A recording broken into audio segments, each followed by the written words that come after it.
Welcome back. Let's get you news coming in from the United States, and it's Eric Garcetti, the former mayor of Los Angeles. He was officially sworn in as the U.S. ambassador, to India on Friday by Vice President Kamala Harris during a ceremonial event.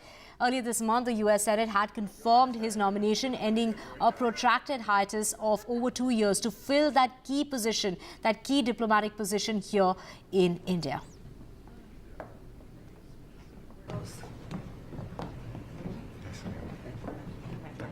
I, Eric M. Garcetti, Do solemnly swear do solemnly swear that I will support and defend that I will support and defend the Constitution of the United States the Constitution of the United States. Moving on to more news from the United States, former U.S. President Donald Trump warned of potential death and destruction if he faces criminal charges. Hours after New York prosecutor probing his hush money payment to porn actress Stormy Daniels said that they would not be intimidated. The post on Trump's Truth social media site was the latest in a string of verbal attacks on Manhattan District Attorney since last Saturday, when Trump wrongly predicted that he would be arrested in a matter of 3 days. Stormy Daniels, an adult film actress and director whose real name is Stephanie Clifford, has said that she received money in exchange for keeping silent about a sexual encounter that she had with Donald Trump dating back to 2006. Donald Trump since then has denied of ever having an affair with Daniels and has called the payment a simple private transaction. He said that he did not commit a crime and has called the investigation politically motivated. Trump falsely claims his defeat also in 2020 was the result of fraud, a claim that inspired his followers to launch a deadly January 6, 2021 assault on the U.S. Capitol in a failed bid to stop Congress from certifying the election of Democratic President Joe Biden, who then had beat the Republican by more than 7 million votes. I've worked in business, created a great company, created lots of jobs. And with that, we're slipping to a very short break. News and updates will continue on the other side. Stay tuned to NDTV 24/7.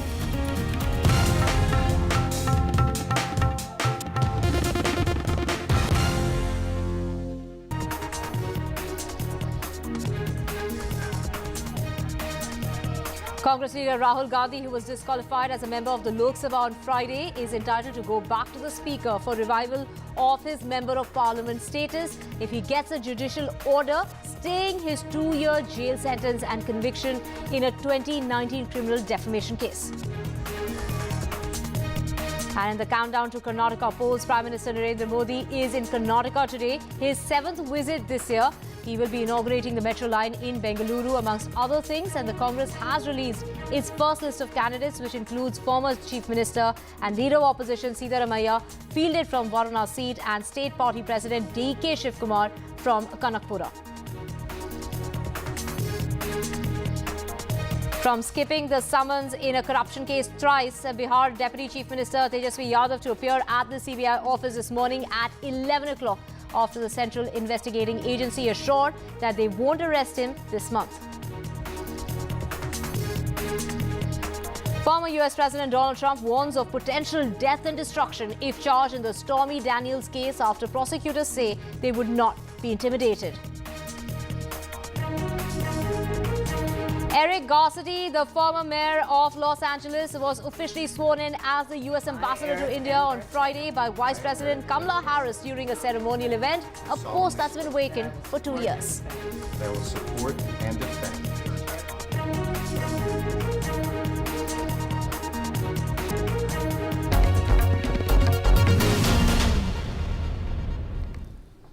Very good morning. You're watching NDTV 24/7. I'm Divya Wadhwa. Let's get to our top story, and that's the Wayanad Lok Sabha constituency in Kerala had declared a seat vacant on Friday after its MP Rahul Gandhi was disqualified from Parliament after he was sentenced to a 2-year jail term in a criminal defamation case. Congress leader is entitled to go back to the Speaker for revival of his Member of Parliament status if he gets a judicial order staying his 2-year jail sentence and conviction in a 2019 criminal defamation case.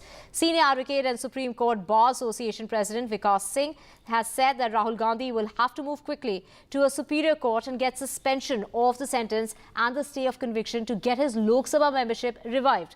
Now, this is before the Election Commission comes into picture and announces a by-election from his parliamentary constituency in Wayanad in Kerala. Calling it a black day for Indian democracy, the Congress accused the ruling party of strangulating democracy by trying to silence the voices of Rahul Gandhi as well as other opposition leaders, and they say that they would continue to fight the battle legally as well as politically. That's what the Congress party has said. While Rahul Gandhi put out a tweet saying that I'm fighting for the voice of India. I'm ready to pay any price. Now, this is Rahul Gandhi, who will be now addressing a media conference, a press conference, which will be taking place at 1 o'clock this afternoon.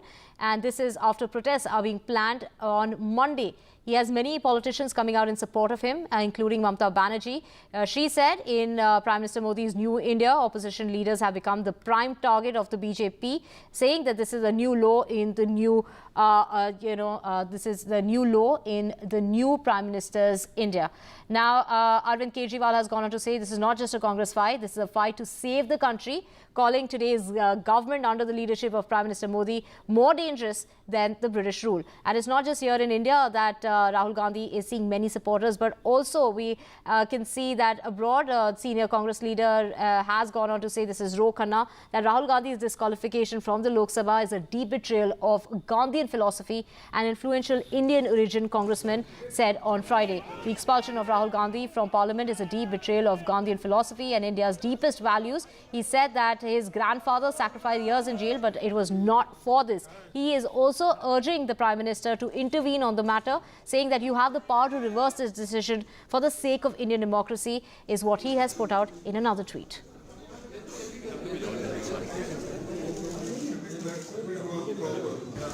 I was stunned by this decision, and particularly by the unseemly haste with which it was carried out. I can't understand the logic of really going ahead to implement this disqualification while an appeal is in process, and it could well result in a higher court choosing to stay the conviction. And in any case, there is a whole issue of whether the suspension of the sentence itself may be enough grounds to delay disqualification, because it is the 2-year sentence that attracts disqualification. But when that sentence has been actually suspended and the 2 years is therefore no longer operative, then what are the grounds for disqualification? I don't understand the logic of this. कि उनको सच बोलने वालों को सदन के अंदर रखना नहीं है, इसीलिए सदन के बाहर डाल रहे हैं, लेकिन सदन के बाहर भी हम बोलेंगे. Rahul Gandhi ji is a habitual loose cannon, and he thinks he can speak anything without ever facing the consequences. 3 साल थे इनसे माफी मांगने के लिए, किसी से माफी तक नहीं मांगी. We have Arvind joining us to get us more on this. Arvind, we just heard the Congress party coming out in support of their leader Rahul Gandhi, while the BJP continues to call him a repeat offender. What are the options that lie ahead for Rahul Gandhi? Arvind. Divya, the legal team of Congress party is working on an appeal that will be filed before the Sessions Court in Surat, challenging the magistrate court order. Earlier, the magistrate court had convicted Rahul Gandhi and sentenced him for 2 years in a case of criminal defamation. So the legal team is preparing an appeal, and that particular appeal will be filed before the Sessions Court by Monday, is what we are learning. So the appeal will be filed in Sessions Court, challenging the magistrate court order on Monday. So what the Congress party is also kind of worried is that what if in the meantime, before the Sessions Court grants a stay on the conviction, what if the Election Commission proceeds forward and announces a by-election to Wayanad Parliament constituency? So that's something that the Congress party is kind of worried, and that's where another legal battle is also Congress party is planning to take on.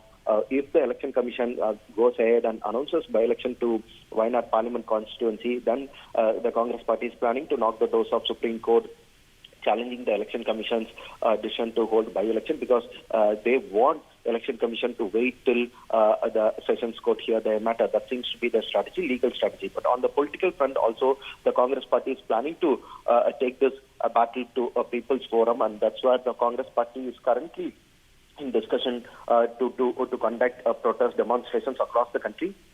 So what you're being told is that a committee will be formed, and that particular committee will be coming up with the protest and other political strategy, how to take this forward to people across the country. So what you're being told is that from Monday onwards, there'll be demonstrations across the country. That's what the Congress party is planning. So that seems to be their political strategy. So in yesterday's decision, the Congress party has decided to have the political battle separate with the legal battle. So the legal team will take care of legal battle, and the Congress party, AACC, will be taking up the political battle. That's what the party is planning. And also what we are being told is that the Congress party will also be reaching out to like-minded opposition parties who have extended support to Rahul Gandhi yesterday. So they will be reaching out to all those parties to bring them under one umbrella and then take them under one umbrella to protest against this particular issue. That also that seems to be on cards also. So at around 1 p.m. today, Rahul Gandhi will be addressing press conference, post which by today evening or tomorrow we'll get to know what will be the future course of action by the Congress party. Right. Thank you so much, Arvind, for getting us those details. Like the Congress party has said, they will fight this battle legally as well as politically. And Rahul Gandhi, they're going to be addressing a press conference at 1 o'clock this afternoon.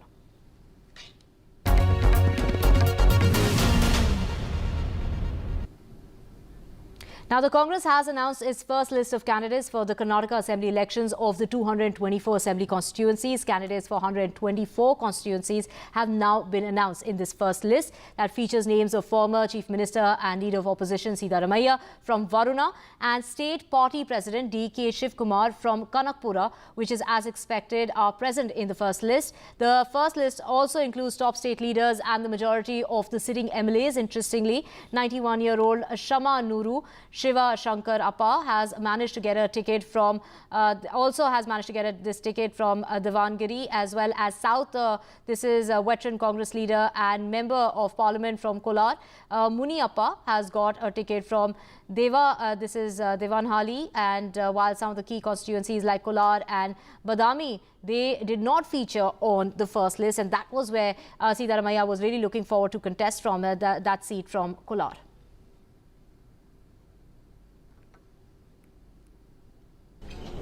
See, Congress party has already cleared all the single names which the selection committees, central selection committee and the screening committee had cleared it. I think within next 3-4 days the second list also will be finalized. We have Shrija getting us more on this list. That's come out after a slight delay. It was supposed to come out on the occasion of Ugadi, but it was delayed. Was it due to Siddaramaiah's indecision?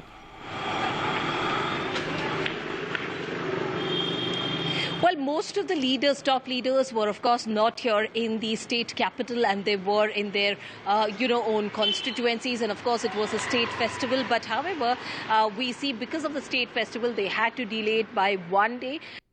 There was a delay by 2 days, and when we spoke to the Congress unit, they said there was a last-minute tinkering which was on. Now, not really in terms of Siddaramaiah's indecision, because what we're looking at the list as far as Siddaramaiah is concerned, the leader of the opposition and the former Chief Minister of the state, we see that he's contesting from his own constituency, which is Varuna.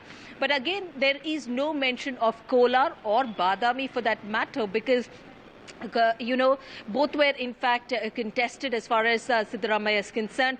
This time around, Siddaramaiah went out to talk about how he's looking forward to contest from especially, Kolar district as well, Kolar constituency. But however, top sources within the Congress also did go on to tell us that Kolar is not really a constituency which Siddaramaiah has ever contested, and that it would be a Herculean task for him, though he is a top mass leader. But however, he's never, campaigned in this very constituency, and he has always campaigned, in other constituencies, especially as far as Varuna is concerned. Badami is also concerned. But right now, as far as the first list is, we're looking at Siddaramaiah is fielded from especially Varuna constituency, but we do not know which is the second constituency that he will be contesting from, whether he's managed to convince the top brass as far as the Kolar constituency is concerned, or what about Badami? Will he go back to especially the same constituency which he had contested? But earlier he did speak about especially where the Badami constituency is very far from his, in terms of Varuna constituency is concerned. It's difficult for him to keep, especially traveling to Badami constituency to look into developmental works, and hence he was looking for a change in constituency. But if that is going to happen or not is something that we have to wait and watch in the second list of the Congress, and as far as the other, in terms of the other interesting things that we're looking at as far as the Congress list is concerned, especially, of course, D.K. Shivkumar is also contesting from Kanakpura constituency. Kanakpura constituency is something that he had contested for the last 7 elections. He has remained a 7-time MLA. And more importantly, maximum of the leaders have retained their MLA seats. But of course, what's interesting that we're looking at is 91-year-old Shamanur Shivasharnappa. Now, he is also contesting. Of course, there were talks about how, senior leaders may not get the post and some of the youth leaders would get, but clearly we see that he has retained his post. And also, more importantly, there's not really much of a change, a drastic, tremendous or a phenomenal change that we're looking at as far as the Congress first list is concerned. But again, also what we have to look at is the rebel MLAs. Remember, there were 17 defections that were reported, especially in 2019. This is right after the Congress and the JDS had come to power in coalition in 2018. But the coalition government was brought down, which the Congress claims there was Operation Lotus in play. And so when that was brought down, we went on to see nearly 17 of the MLAs. This includes both from the Congress, majority of them, and then JDS. They jumped the ship to the BJP. So none of those, MLAs who had jumped the ship, the rebel MLAs, their constituency has also not been especially declared. So clearly we're seeing that there's a lot of calculations which is being worked out by the Congress. The Congress is also saying that they are, in fact, in the coming days, they are hearing that they are going to see more of the BJP MLAs jumping the ship to Congress. So that is the kind of calculation which they're trying to work out, and they might draft it. Then in the next few days, they're going to release the second list of the Congress candidates as well. Right, Shrija, just stay with us because there's more news from Karnataka. And ahead of the crucial Karnataka Assembly elections, the Chief Minister announced some notable changes to the state's reservation quota, removing the 4% allocation for Muslims. In a cabinet meeting held earlier on Friday, the Karnataka government increased the reservation quota from 50% to 56%. The government has also decided to scrap the 4% OBC reservation for Muslims. They will now be moved to the 10% economically weaker section, and this is the latest reject. To get more on this, we have Shrija back with us. Shrija, just take us through this 4% of that quota for the Muslims that's been scrapped.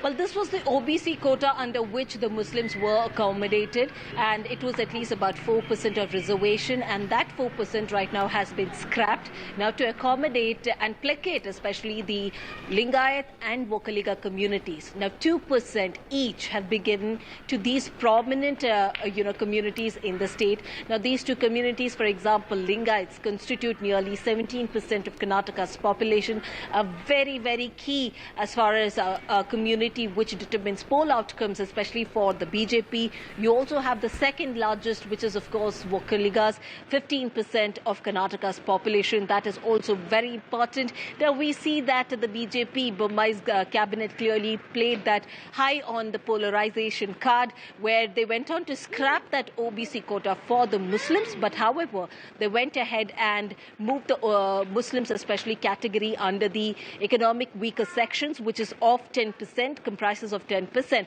Now, more importantly, if you're looking at the overall quota, the earlier quota consisted at least about 50%, but today we're looking at 56%.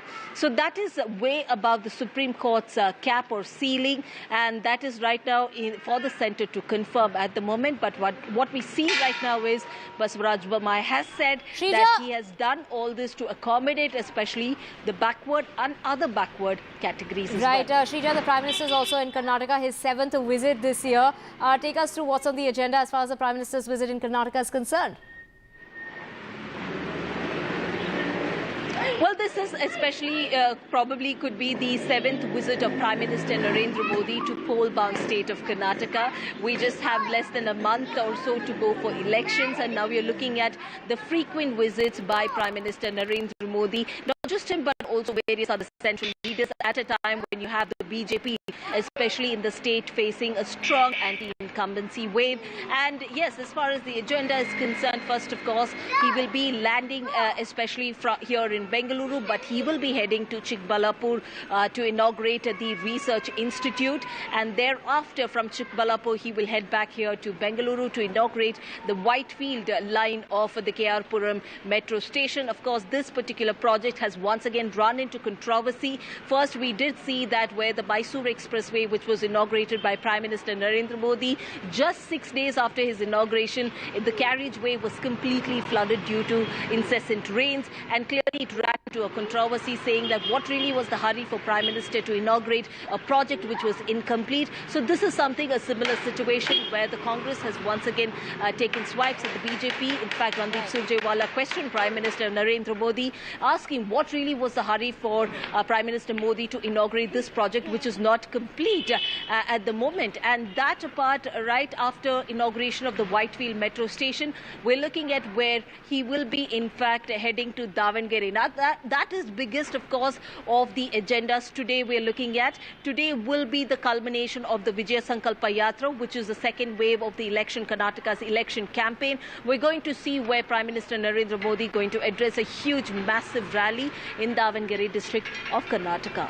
Thank you so much, Rija, for getting us all those details.